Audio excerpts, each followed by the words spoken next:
What's up, everybody? DJ Daryl here for another episode of Fatherhood, Fraternity. And this time we're going to talk about some developments of our 8-month-old baby, Zora. And hopefully you'll be able to learn something or just be entertained by her beautiful self.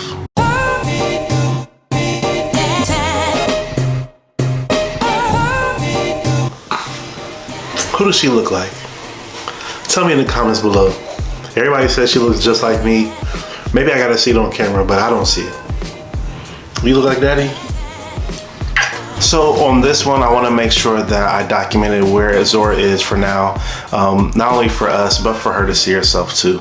I want to preface this video for anybody who's looking for comparisons or, wondering what their baby is doing or not doing.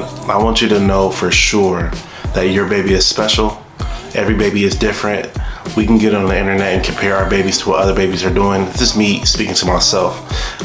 And we can feel bad, like maybe our baby is a little bit not being exposed to things as much. For us currently, we're still in COVID. We still been in quarantine. Zora's been quarantined her whole life. So she hasn't been around people. She hasn't been able to go to daycare. She hasn't even seen other kids crawling. These are things I have to remind myself before the comparison thoughts set in. I know all parents sometimes have that thought. So since we got that out the way, this will change your mindset before you get into this video. I'll show our daughter and stuff that she's doing, and I just want you to enjoy it. I don't want you to compare yourself or your kid. So Zora being 8 months old, this is like a time of discovery for her. You can tell her eyes are wide open and she is understanding her environment, or at least trying to understand it. She's recognizing things. She is seeing different people. She is feeling new textures.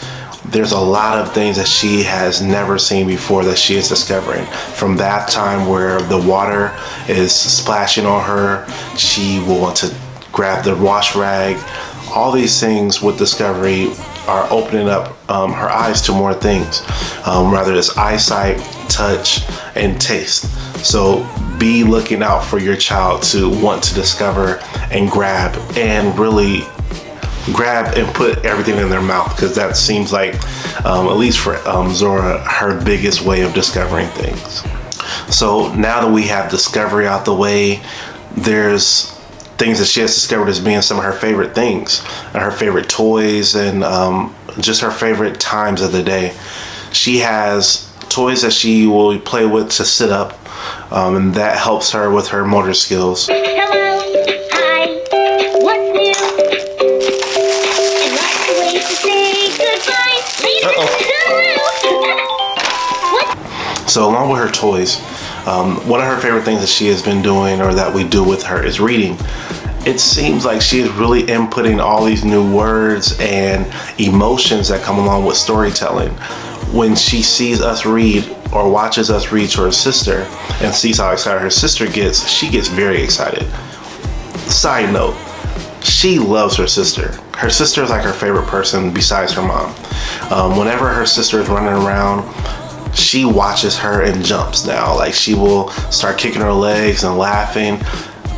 Yes, Zora can now laugh at her sister. It's been months. We've documented on our TikTok and on Instagram about how at 6 months she could not laugh. 7 months she couldn't laugh. 8 months now with her sister, she will laugh and giggle and just be so elated seeing her running around.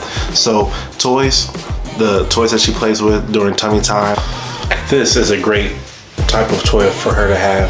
This, you can put legs on the bottom of it. I think I did a toy review for Ava with it a few years ago. But her being able to play with it while on the ground, and when she learns how to stand up, makes it a great transition toy. Zora, you can open the door.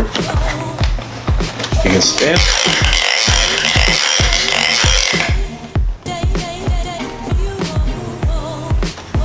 You like that? It makes a noise.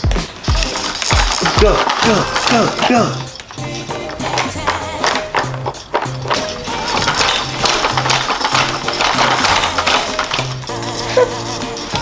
Music has been something that she is seeming to discover, like different sounds within music.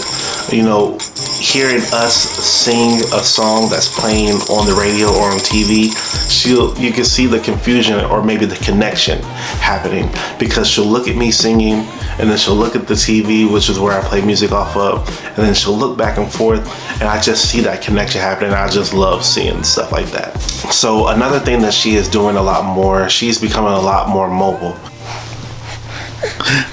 You rolled over, good job.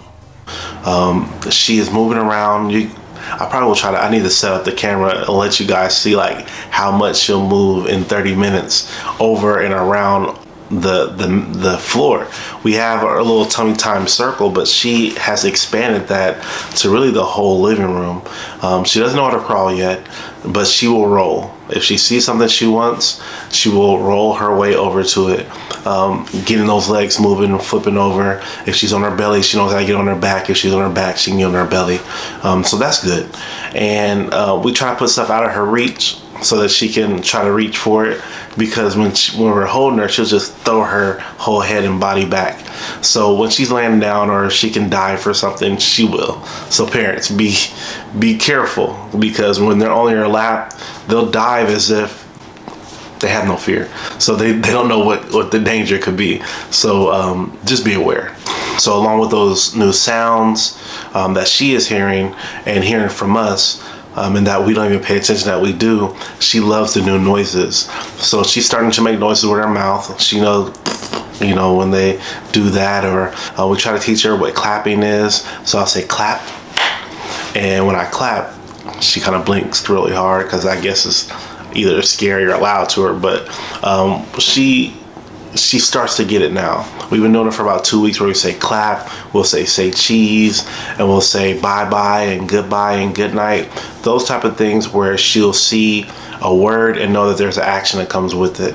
That's been a way for us to start with the development, so that when after so many days, she'll just get so used to knowing what's going to come next after she hears a command. So say cheese.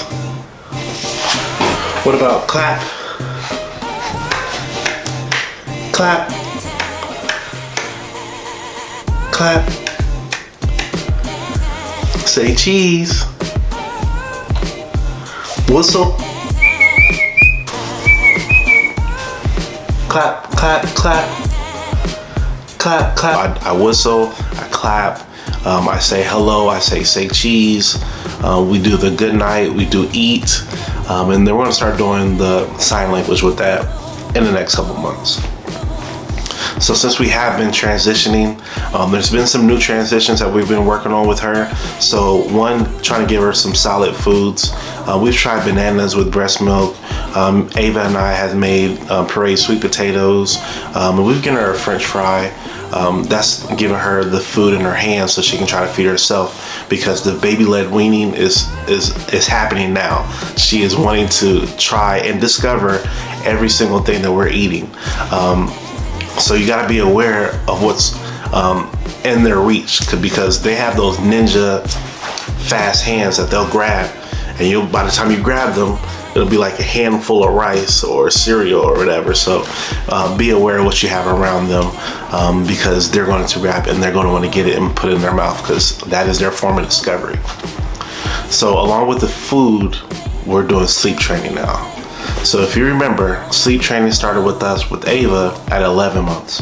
By that time, Ava could stand up in the crib. She could yell, "Mommy." I think at that point, I can't even remember. But it was different. It was difficult. But we're on our way. We're currently in the process of sleep training. I won't tell you how many days it's been, because there's a video that we're doing specifically for that. So we'll be finalizing that. You'll be seeing that probably after this one, hopefully. But sleep training is what we're into right now. Just trying to make sure that she is comfortable sleeping in her crib safely, getting her 9 to 11 hours of sleep, which is what they say that kids need at this age, and making sure her nap routines throughout the day are steady, because that is important to be able to start a routine, keep a routine, so they know what to expect, because kids are new here, and if they know what to expect, they should have less anxiety. They should hopefully cry a little bit less than what they could. So that's the main things of what we have been doing and what she is doing currently. What our next steps that we're going to be working on will be helping her go from a crawling state to a sit-up state. Physically working with her with that, getting her to do a lot more tummy time. I know that we don't really get a chance to with us having her while we're working from home, so we have to be really intentional about the time we get with her to do that. Also, I would love to get her into swimming classes. That's something I'm putting a challenge to myself on.